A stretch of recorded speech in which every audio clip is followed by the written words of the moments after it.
I'm going to circle back and just say a little bit about confirmation bias, so that way people who maybe never heard the term, and maybe a refresher for those who have.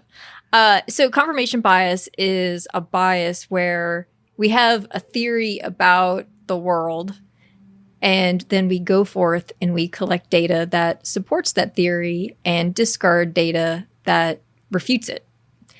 And so normally we think about it in the negative. And so that was one of the reasons why I found what you were saying. It took me a minute to actually connect it up with confirmation bias.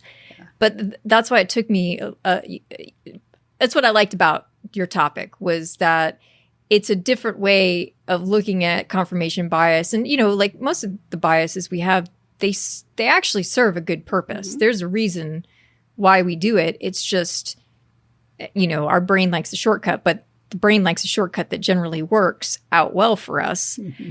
And yet, a lot of the time, we tend to think about it in terms of like the negative. Like, interestingly enough, when I teach this to, students, or when I have taught in the past, I actually use, being arrested as the example. Like those police officers have a hypothesis about you. Right.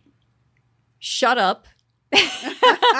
Because anything that you say probably isn't going to move them off of that hypothesis, and call your lawyer. I think that's really good advice.